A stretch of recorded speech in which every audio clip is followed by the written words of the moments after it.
कल्पना कीजिए एक ऐसे वृक्ष की जिसकी जड़ें मृतकों की दुनिया तक पहुंचती हों, जिसकी शाखाएं देवताओं के स्वर्ग को छूती हों, जिसके तने के चारों ओर पूरी सृष्टि घूमती हो। एक ऐसा वृक्ष जो केवल जंगल का हिस्सा नहीं बल्कि स्वयं ब्रह्मांड की रीढ़ हो।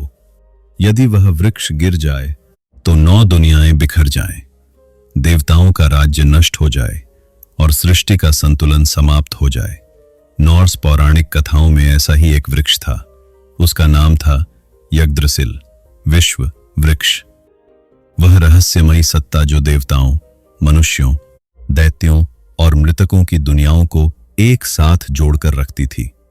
लेकिन यग्द्रसिल केवल एक वृक्ष नहीं था, वह ब्रह्मांड का जीवित नक्शा था और उसकी कहानी नॉर्स मिथकों की सबसे अद्भुत और रहस्यमयी कथाओं में से एक है। यह कहानी शुरू होती है सृष्टि की शुरुआत से, उस समय जब दुनिया वैसी नहीं थी जैसी आज है। नॉर्स मिथकों के अनुसार सबसे पहले केवल एक विशाल शून्य था। उसके एक ओर बर्फ और धुंध का राज्य था, निफ्लहेम, और दूसरी ओर आग का संसार, मुस्पेलहेम। जब इन दोनों शक्तियों का मिलन हुआ तो जीवन का जन्म हुआ और धीरे धीरे सृष्टि आकार लेने लगी। देवता आए, दैत्य आए, मनुष्य आए और इनके बीच खड़ा हुआ यग्द्रसिल, एक ऐसा वृक्ष जो साधारण नहीं था।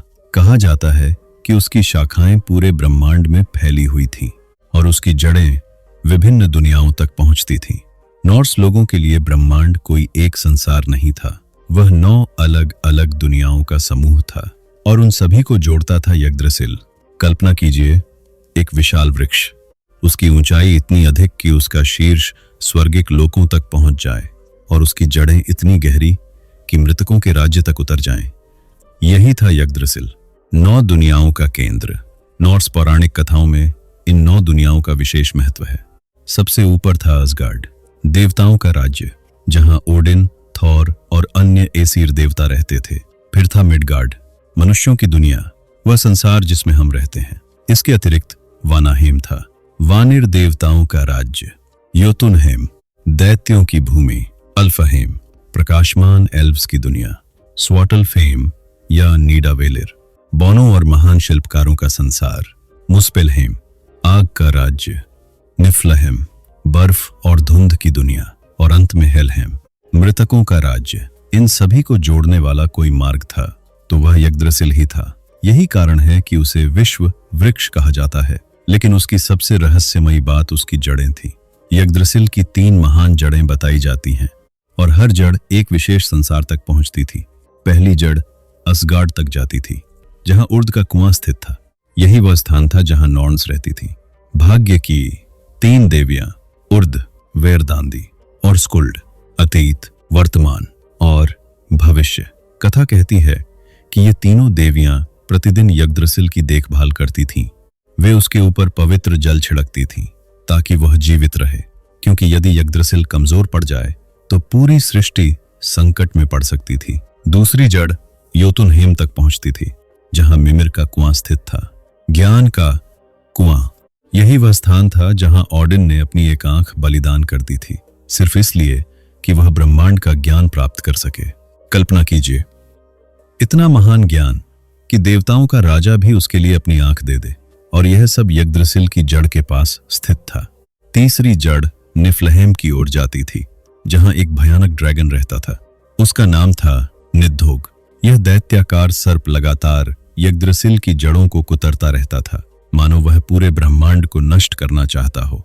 लेकिन यग्द्रसिल केवल बाहर से ही खतरे में नहीं था, उसके भीतर भी संघर्ष चलता रहता था।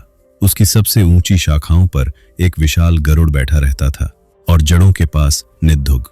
इन दोनों के बीच संदेश पहुंचाने का काम करता था एक गिलहरी, रटाटॉस्कर।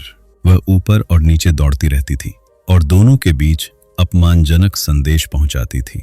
परिणामस्वरूप गरुड़ और ड्रैगन के बीच शत्रुता बढ़ती रहती थी। यह एक विचित्र लेकिन रोचक कथा है, मानो स्वयं विश्व वृक्ष के भीतर भी संघर्ष और संतुलन साथ साथ मौजूद हों।